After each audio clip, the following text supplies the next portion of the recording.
बिस्मिल्लाहिर्रहमानिर्रहीम नहमदुहु व नुसल्ली व नुसल्लिमु अला रसूलिहिल करीम व अला आलिहि व सहबिहि अजमईन।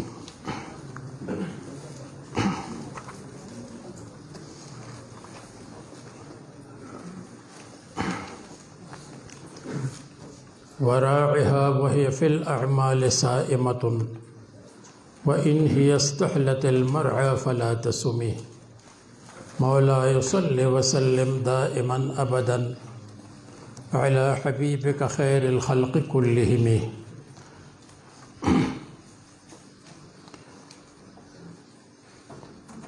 वराइहा और दे नफ्स निगरानी कवा ज़्यादा निकलेंगी आवाज़ बराबर दे आवाज़ ज़्यादा कड़ंगी की ना गलंग गलंग कई टंगी की वराइहा और दे नफ्स निगरानी कवा वही फिल अअमाल साइमतुन पदा से हाल के जदा नफ्स पखो अमलुन के साइमतुन सरीदुन कवी दा नफ्स मुशाबे को दो हैवान सरा लका चे हैवान सरीगी नु दा नफ्सुम चे पखो अमलुन की सरीगी नु दा अगन निगरानी कवा असनत चे ख अमल कई तकब्बुर पके पैदाशी रियाकारी पके पैदाशी असनत चे ख अमल कई अवा ख अमल पर ख़राब नियत मांदियों की दागे न खराबी पैदाशी व इन ही इस्तहलतिल मरअ और कचरे दा नफ्स खोग उगणी अलमरअ द सरेदो ज़ाय अगवत ख्वांदवर ख़कारशी फला तुसिमी नबिया दा नफ्स बागी के मसरवा अगर च ख अमल दे नफ्स लख्वन वर कई लेकिन ब्या युम मसरवा ज़कच दागे न नुकसान पैदा कीगी लका यो बंदा वही जब हमेशा रोजनी सम नो दा ढेर खशे दे लेकिन नफ्स ब कमज़ोर शी बंदा ब कमज़ोर शी और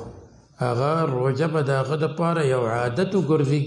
द इबादत न ब आदत जोड़ शी नो ज़का हमेशा रोजा मनी सा रसूल अल्लाह सल्लल्लाहु अलैहि वसल्लम फरमाई दी चौवारा द रोजे न द दाऊद अलैहिस्सलाम अगर रोजा दा ची यौ रज़ बे रोजा निसला और यौ रज़ बे न निसला हो जबावा उम्दा गरंग के कल कल बंदा यौ खुल अमल कई ख अमल कई ब्या रुस्तु अगत मालूम मशी चदा कम अमल माकूम दा राजिह न दे मरजूह दे दा मुफ्ता बिही न दे गैर मुफ्ता बिही दे लेकिन ब्याम नपरी दी वले नपरी दी ज़कवई खलक बवई च दे जाहिलो नो मुसन्निफ वई दा से मकवा कता ता पता हो लगे दा चदा कम कौल मा कड़े नो आगा मुफ्ता बिही न दे गैर मुफ्ता बिही दे न प्रेगे दा अगर जस्ता नफ्स दा न मनी या बाद बंदा वई चो आलिम ज़ुब किताब गोरम नो द किताब द वजनत नवाफिल पातिशी तहज्जुद पे पातिशी सुन्नत पातिशी नो दा से न कई पर किताब के अगता मज़ा मिलावीगी लेकिन द अगे सारा सारा सुन्नत बोम कई नफल बोम कई नूर खकारू न बोम कई नो वराइहा राआ युराई निगराने तवेलशी राआ यरआ सरवल तवेलशी दा वाव हालिया दे फासिल के दे वहिया लेकिन उकर दे वहिया तो वजन शायरी दे वजना और अस्यूम तासु तो मालूम ना चलियंसुर वलियंसुर पके जायज़ है वलियंसुर बागी के दे वलियंसुर फलियंसुर बागी के जायज़ है फलियंसुर वहिया यानी द फ़ाइलुन वज़न चिवी पागे के फ़ाइलुन जायज़ दे फ़िल अअमाल दा अअमालुन मुराद अअमाल सालिह दी और साइमतुन साम यसूम सामल माशियता غوان سرول زناور او ډنګر سرولو ته وایي سام یسومو او چراګاه ته بوتلل چې چراګاه ته بوزي یعنی د سر ځای ته پټي ته وان هي استحلت المرعى او کچره دا نفس لذیذ وګڼي المرعى د سریدو ځای نو هي ضمیر نفس ته راځي ده او تاسو ته معلومه ده چې دا ان په فعل باندې داخليږي نو چې کله په اسم داخل شي نو دا غیر نمخ کې فعل مقدري یعنی وان استحلت هي استحلت المرعى نو استحلت وان احد من المشركين استجارك فاجره وان استجارك احد من المشركين استجارك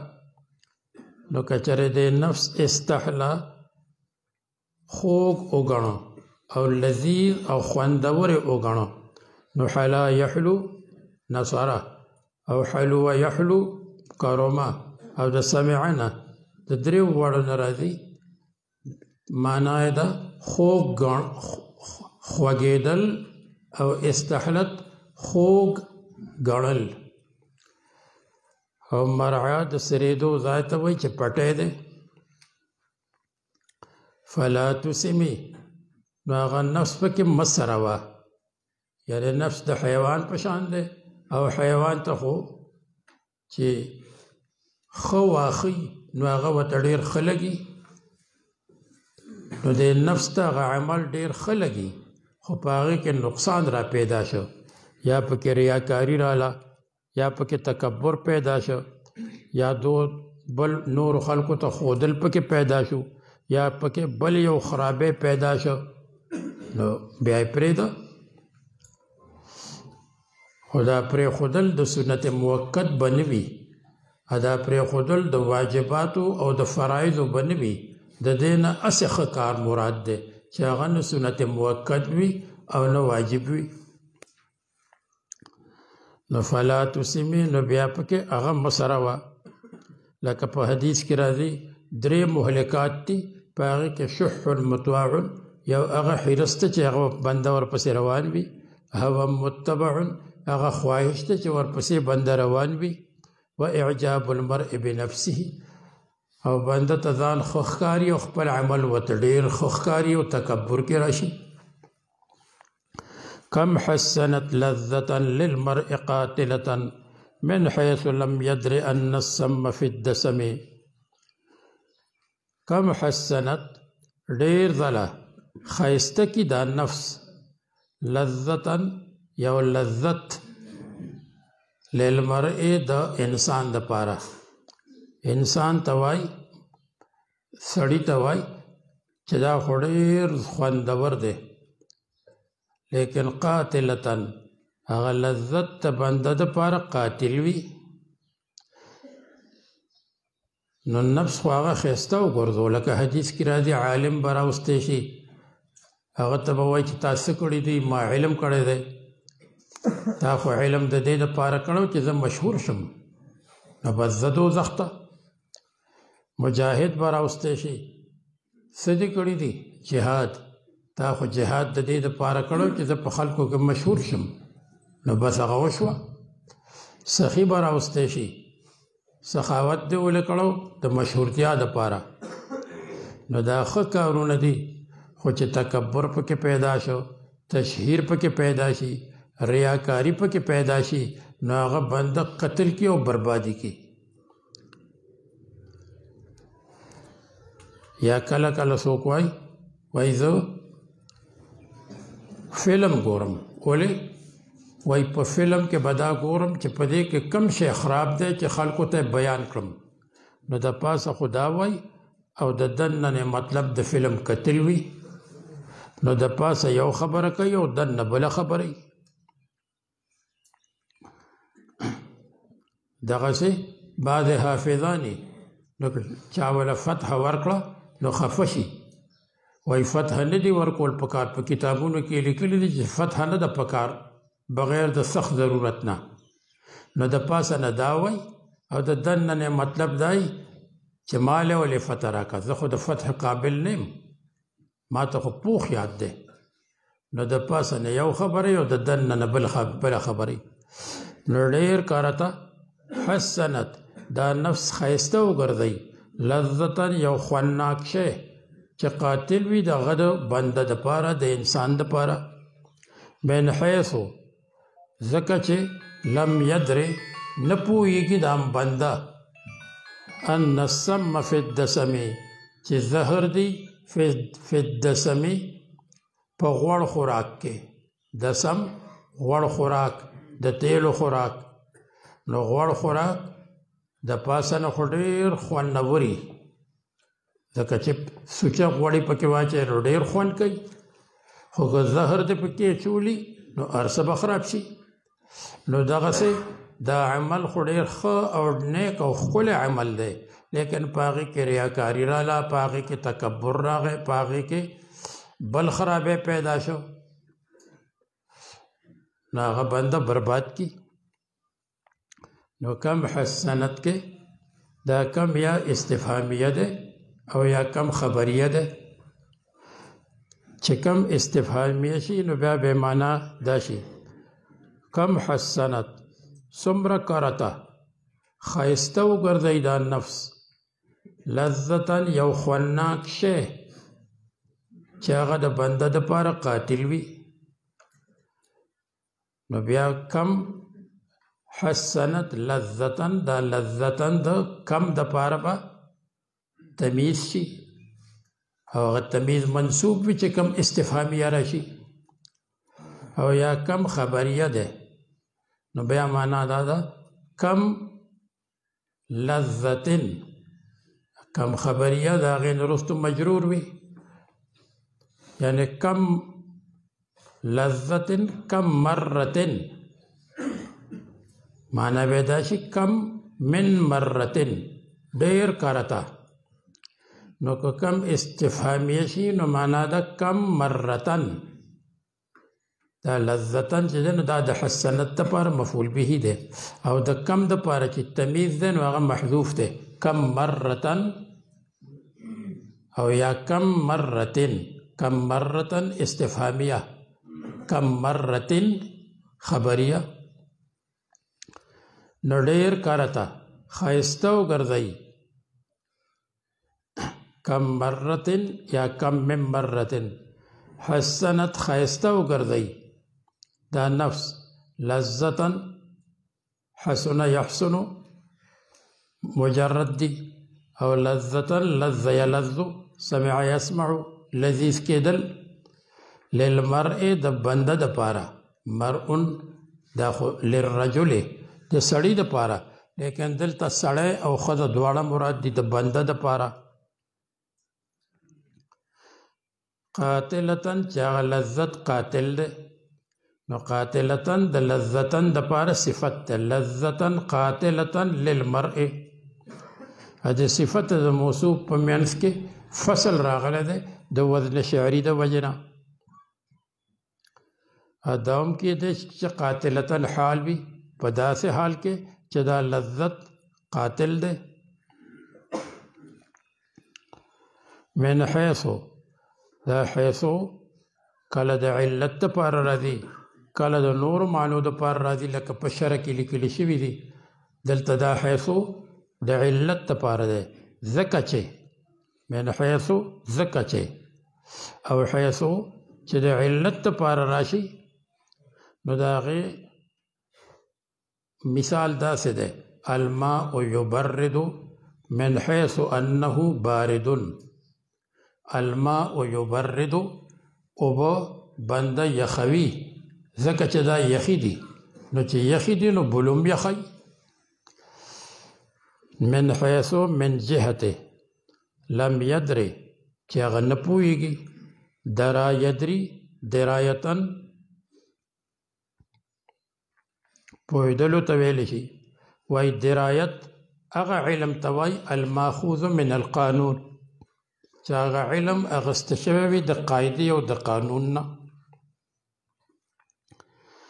یا داسې دی من حیث لم یدره ځکه چې لم یدره معلومه نه ده نو لم یدره هم کېدی شي ان السم چې زهر فی الدسم په غوړ خوراک کې دي د تیلو خوراک مزیدار خوراک سمن سمن سمن مثلثه الفا زهر ته ویل شي مجرد دي سم یسم زهر ورکولو ته وایي باباجی بشاعر وی كقطر صار في الأصداف درا وفي شدق الأفاعي صار سما لکه د باران ساس کې چې په شپای کې ملغلره شي وفي شدق الأفاعي صار سما او د خامار په خلی کې صار سما زهر شي یو شي نه الله تعالی زهر جوړ کړ او د هغه شي نه الله تعالی ملغلره جوړه شوه نو سم چې دی فی الدسمی او دسم دسم یتسمو سمعه دسم یتسمو معنی دا چربی والا ہونا یعنی چې پکم خوراک کې پکم شي کې تیل وی او پکم شي کې وازده وی او پکم شي کې غوړ وی نو هغې ته وایي دسم یتسمو مصنف په دې کې اشاره وکړه چې ان السم فی الدسم د دسم په لفظ کې سم پروت دی نو دسم خو وایي غوړ خوراک ته لیکن په دغه دسم کې سم پروت دی دال چې ته لرې کې نو سم شو لکه د شاعر هغه شعر دی وایي النار آخر دینار نطقت به والهم آخر درهم والهم آخر هذا الدرهم الجاري والمرء بينهما ما لم يكن ورعا مقسم القلب بين الهم والنار وای د دینار په آخر کې نار ده او د درهم په آخر کې هم ده غم ته وای نو دغه دینار چې په ښه ځای کې د خرج کړو نو دین شو او چې په خراب ځای کې د خرج کړو نو هغه نار شو دغسې درهم په ابتدا کې راغلی د در معنا فایده نفع خیر په آخر کې راغلی د هم غم نو په ښه ځای کې چې د خرج کو نو هغې نه درون جوړ شو او که په خراب ځای کې د خرج کو یاډو خرج کې نه بخیلې نو د هغې نه همون جوړ شو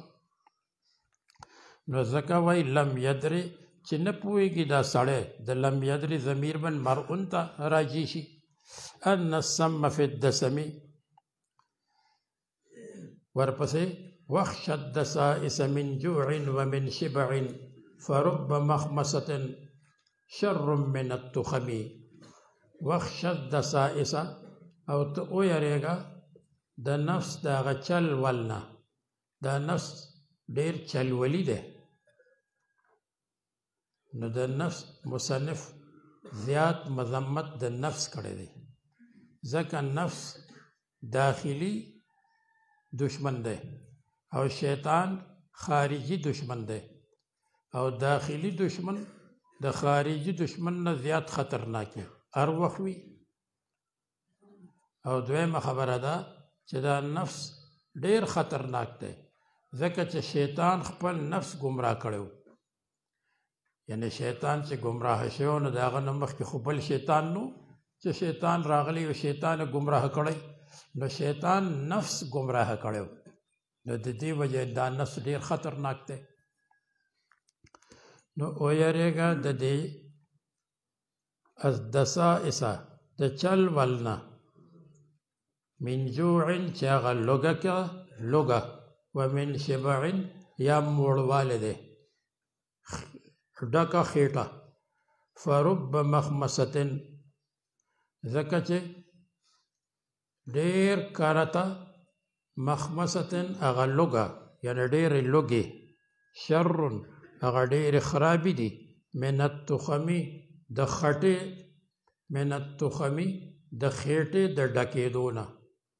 چې خېټه ډکه وي نس ډک وي نو د هغې نه کله کله لوږه ډېره خرابوي نو مصنف وایي چې ډېر ځان اوږې کوهم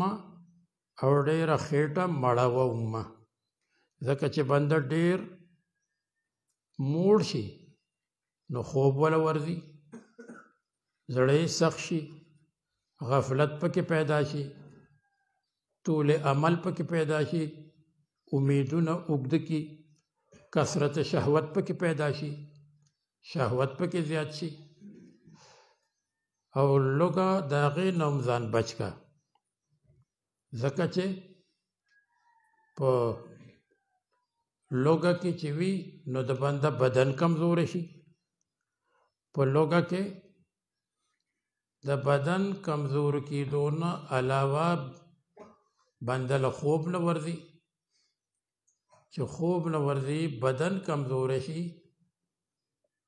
او کار کې زړه نه لګي نو هغه هم خراب شی دی. او چې نه ډېره لوګی او نه ډېر موړی نو زړه به د صفایي عبادت ته به متوجه وي. نو مصنف وایي نه ډېره لوګه پکار ده او نه ډېر موړوالی پکار دی. او بعض علما وایي چې د جوع او د شبع نه مراد دا ده، جوع معنا فقیری، شبع معنا غنا. نو ډېره فقیری هم ښه نه ده او ډېر مالداري هم ښه نه ده.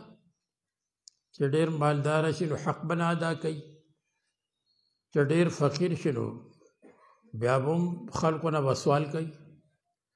او دا مطلب هم کېدی شي جوع معنا جهالت، د شبع معنا ډېر علم. کله کله ډېر علم بنده خراب کی او جهالت خو خود خراب شي دی. او بعضې وایي د جوع معنا خلوت دی چې بالکل یوازې وي. د شبع معنا اختلاط دی، خلکو سره ډېر زیات ملاوېدل. نو دا دواړه خو نه دي، بالکل خلوت هم نه دی پکار، بالکل جلوت هم نه دی پکار. فرب مخمصة شر من التخم، ځکه چې ډېره لوګه دا بده خرابه ده. من التخم د خېټې د ډکېدو نه او د مړېدو نه. وخشه خشیه یخشه، د خشیه یخشه معنا یریدل دي. د سایس د دسیستون جمع ده. د سایس معنا مکائد، یا د نفس هغه مکر، فریب او چلول. مجردی د دس یدسو نصره یا ضربه، د دس یدسو معنا ده یو شی پټول، چې یو شی په بل شي کې پټ کې، لکه په خارو کې د څه پټ کړو نو دې ته وایي یدسه فی التراب. هم یدسه فی التراب، یا هغه چې دی نو په خاورو کې پټی او جینکای به یې خښولې. جوع جاع یجوع، او شبع شبع یشبع، بالکل مړېدلو ته شبع وایي. نو مصنف وایي اجعل النفس بین الجوع والشبع، نفس ته وګرځوه د لوږې او د موړوالي په منځ کې. بالکل چې وږې نو تیزی به پیدا شي، غصه به پیدا شي، او چې دی نو سستی به پیدا شي، او د دې نه علاوه بدن به د کمزوری شي، تکاوټ او تعب به پیدا شي. او فرب مخمصة،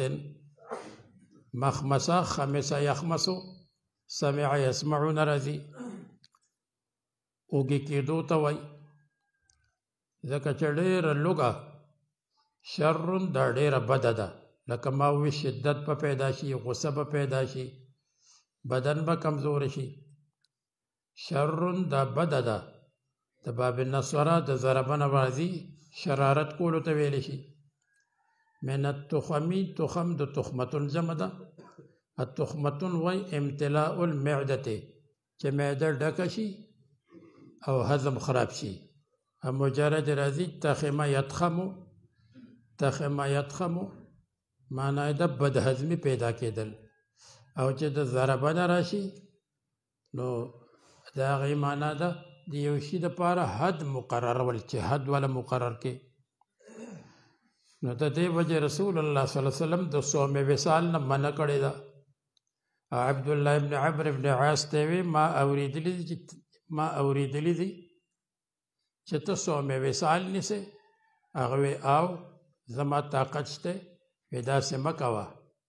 نو په آخر کې ورته وی اوږد حدیث دی چې یو ورځ روژه نیسه او یو ورځ کوجکو نو دا د حضرت داود علیه السلام طریقه ده د دې نه غوره بله روژه نشته همدغه رنګې د قرآن کریم د تلاوت په باره کې ورته ووی چې ټوله ورځ شپه تلاوت مه کوه په آخر کې ورته دا وی په میاشت کې یو ځل تلاوت بس یعنی د دې نه زیات هم کېدی شي لیکن کم سے کم درجه دا ده میاشت کې یو ځل ختم کوه نو د دې وجه علما کرام وی چې په دې کې اشاره ده 13 سپارو ته ځکه په میاشت کې 13 ورځې وي نو چې په 13 ورځو باندې قرآن کریم تقسیم کې نو 13 سپارې ته جوړې شوې واستفرغ الدمع من عين قد امتلأت من المحارم والزم حمية الندم واستفرغ الدمع او راتوی که اوخ کې من عین دا غسترګونه د یو سترګه مراد نه ده دواړه سترګې جنس ده قد امتلأت چې هغه سترګې ډکې شوي دي من المحارم د حرامو کتونه د ناجایزو کتونه والزم حمیة الندم او تکلک اونیسه حمیة الندم د توبې هغه پال پریز دا توبه چې ده نو دا په من داسې ده لکه پال پریز چې بنده کوي نو د خپېمانتیا ندم خپېمانتیا ته وایي د خپېمانتیا نه مراد توبه ده نو دا پال پریز دی د دې سره تل لازم اوسه نو واستفرغ دا باب استفعال د طلب دپاره دی او مجرد راځي د فتحه او د نصره نه فارغېتلو ته وایي خالی کولو ته وایي راتوی کتو اوخ کې من عین قد امتلأت امتلأت ضمیر عین ته راجع ده چې مؤنث سماعي دی او ملأ یملأ مخکې تیر دی ډکولو ته وایي من المحارم محارم د محرم جمع ده محرم هغې ته وایي چې نکاح ورسره حرامي او مجرد راځي حرم یحرمو ضربه محرومه کولو ته ویل شي چې د باب کرومه نه راشي حرم یحرمو نو حرامېدلو ته ویل شي او محرم من لا يحل النکاح به چا سره چې نکاح نه کیږي مراد دلته د محارم نه المحرمات کم کارونه چې حرام او ناجایز دي یا مکروه تحریمی دي نو دا حرام رضان بچکا او توبه وباسه او دا اوخ کې راتوی کا یعنی اجاړه لکه په حدیث کې راځي لا يدخل النار من بکا من خشیت الله چې دا الله د یاره نه جړیږي نو جهنم ته منې ځي حتی یلج اللبن فی الزرع تر دې پورې چې پای واپس تی ته لاړ شي لکه پای چې واپس غولان دې ته نشي تللی دغسې دی هم چې د الله د یارې نه وجاړي نو جهنم ته به نه ځي نور هم د الله تعالی په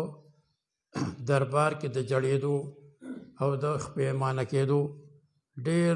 فضایل دي چې هغه په شرع کې بیان شوي دي نو توبه وباسه او توبه څه ته وایي چې کوم په ماضي کې دې کړي په هغې باندې خپېمانه شي او فی الحال د هغه ګناه نه الله سراغ کې او د آینده دپاره راتلونکي زمانې له اراده وکړي چې زه به بلکل دا کار نه کوم نو دا درې خبرې شوې او حقوق الله هغه ادا کړي چې ستا په ذمه کوم حقوق الله دي نو دا څلور شو او حقوق العباد چې د چا په ذمه نو هغه ادا کړي دا پنځه شو او شپږم چې کوم غلط کار دې کړی د هغې اصلاح وکړي لکه غلط کار څه دی قبر پوخ جوړ کړی دی نو هغه کچه کړي په قبر باندې ګمبد جوړ کړی دی نو هغه ګمبد تی لرې کړي د قبر د پاسه کپړې اچولې دي غلاف یې اچولی دی نو هغه لرې کړي نو دا شپږ نمبرې د توبې دي چې تاسو واورېدې چې کوم غلط کار یې کړی دی د هغې اصلاح وکړي. والزم لزم یلزم سمع یسمع او حمیة حما یحمی حما یحمی حمایت کولو ته ویل شي. حمیه یحما سمع یسمع د حمیه یحما معنا د پرهیز کول او چې د حما یحمی نو د هغې معنا دی حمایت کول. نو حمیه یحما پرهیز کول او حما یحمی حمایت کول حفاظت کول. حمیت الجاهلیه او ندم ندم یندم سمع یسمع خپیمانه کېدل او ذکر د جز ده مراد ته کل ده یعنی پوره توبه مراد ده. د توبې یو جز دی خپیمانه کېدل چې د دې تعلق ده د ماضي سره تعلق، حال سره تعلق، استقبال سره تعلق، حقوق الله ادا کول، حقوق العباد ادا کول و اصلاح ما افسده چې کوم کار غلط کړی دی د هغې اصلاح وکړي. بس دغه به نن وشي او بیا انشاءالله سبا کې خیري به د شپږي نمو نه شروع کړو یا د شپږي نه پس به انشاءالله شروع کړو. نن د یوې چې ترجمه به لږه مخکې شروع کېږي.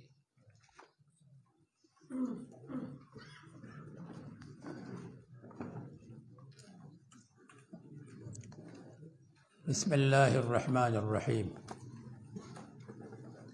نحمده ونصلي ونسلم على رسوله الكريم وعلى آله وصحبه أجمعين.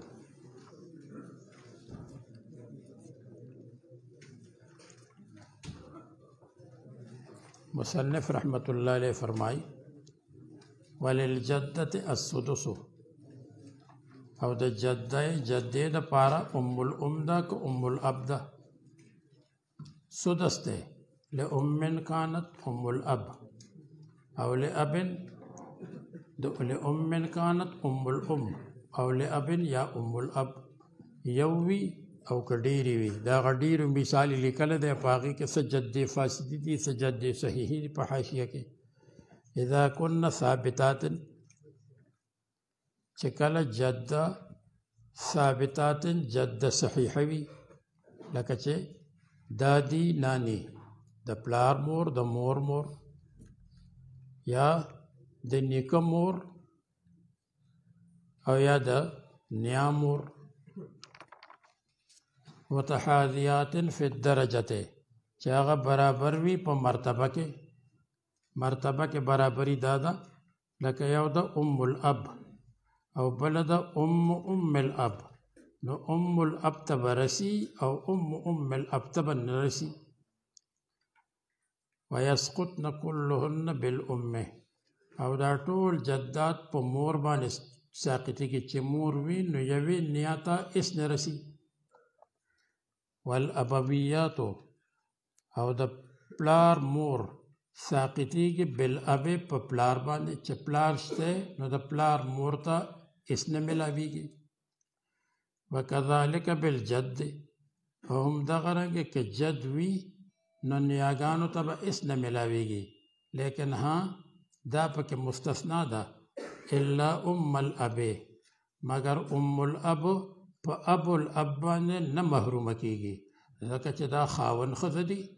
الاب او ابو الاب ښځه او خاون دي نو هغوی په یو بل باندې نه محرومه کېږي. وان علت اگر چې پورته وي یعنی اب الاب او ابو اب الاب فانها ترثو ځکه چې دا الاب وراثت اخلي مع الجد د نیکه سره یعنی الاب د ابو الاب سره وارثه ده. لانها ليست من قبله ځکه چې دا الاب نه ده منسوبه نسبت نه ده کړی شوی من قبله من جهت الجد د جد په واسطه باندې دا منسوبه نه ده چې مونږ واو دا په جد باندې محرومه شوه یعنی د دې په نسب کې جد نه راځي نو ځکه جد ته به هم ملاویږي جدې ته به هم ملاویږي. والقربة من أي جهة كانت تحجب البعد او نزدې د هر طرفه چې وي یعنی که ام الام وي او که ام الاب وي تو تحجب البعد هغه لرې به تحجب محجوبه ګرځي د وراثت نه به منې کوي لکه ام الام دی نو دا به حاجبه ګرځي د ام اب الاب دپاره ځکه چې ام الام نږدې ده او ام اب الاب لرې ده په هغې کې دوه واسطې دي من ای جهت کانت د کم طرف نه چې وي لکه ام الام د ام د طرف نه ده او ام اب الاب د اب د طرف نه ده لیکن یوه نږدې ده او بله لرې ده نو نږدې دوه لرې محجوبه وګرځئ من أي جهة كانت وارثة كانت القربة أو محجوبة دا نزدې کدا وارثه وي او محجوبة یا وارثه نه وي نو په دواړو صورتونو کې هغه بعدا به محرومه کی لکه ام الاب چې پلار موجود دی نو ام الاب محرومه ده لیکن ام الام هغه به محرومه کی اگر چې دا په خپله محرومه ده ام الاب عند وجود الاب محرومه ده خو ام الام هغه محرومه کو ځکه هغه لرې ده دا نږدې ده واذا كانت الجده ذات قرابه او کله چې جده وي ذات قرابه واحده د هغې یو رشته وي لکه ام الاب او بله ذات قرابتین د دوو قرابتو والا وي د هغې دوه خپلوۍ دي یا زیاتې که ام الام لکه ام الام او هم دغه ام اب الاب هم ده لکه نوسای بل نوسي له ورکړې ده نو هغه ام اب الاب هم ده ام الام هم ده بهذه الصورت په دې راتلونکي شکل کې نو په دې یوه نقشه کې یو طرف ته ذات قرابتین ده او بل طرف ته ذات قرابتین واحدتین ده او په دې دویم صورت کې په دې دویمه نقشه کې یوه ذات قرابتین ثلاثه او بله ذات قرابتین واحدتین ده نو په دې کې اختلاف ده وایي د امام ابو یوسف په نظ باندې په دې کې تقسیم ده نصف یعنی قرابت ته به نشي کتی بلکې د هغې بدن او د هغې جدوالی ته به کتی شي نو نیمه په هغه شپږمه کې به نیمه د یوې وي او نیمه به د بلې وي او د امام محمد په نظ باندې د هغې قرابتونو ته به کتی شي نو چې د چا یو قرابت دی هغې ته به یوه حصه یعنې په هغه شپږمه کې یوه حصه میلاو شي او چې د چا دوه قرابته دی نو هغې ته په هغه شپږمه کې دوه حصې میلاو شي او که درې قرابته دی نو هغې ته به بیا درې حصې میلاو شي د هغه شپږمې نه دا خو شپږمه خو په هغه شپږمه کې به څومره ورکېږي نو فرمایي یقسم السدس بینهما سدس به تقسیم کړی شي د امام ابو یوسف رحمت الله علیه په نظ باندې انصافا نیم به اعتبار الابدان د هغې د بدن په اعتبار سره یعنی یوم د جد بدن دی دویم د جد بدن دی او د امام محمد رحمت الله علیه په نظ باندې اثلاثا درې حصې بشي به اعتبار الجهات په اعتبار د هغه حیثیتونو باندې په اعتبار د هغه خپلوو باندې نو د یو خپلوي ده او د بلې دوه یا درې خپلوۍ دي لکه په ړومبي شکل کې دا یو ده ام الام او هم دا د ام اب الاب په بعضو نسخو کې په دې منځ کې اب نه دی لیکلی نو پکار دی چې ولیکلی شي ام الام او هم دغه د ام اب الاب او دا بله ده ام الاب قرابت خو د ټولو برابر دی نو د امام ابو یوسف په نسبت باندې نیمه نیمه به ورکې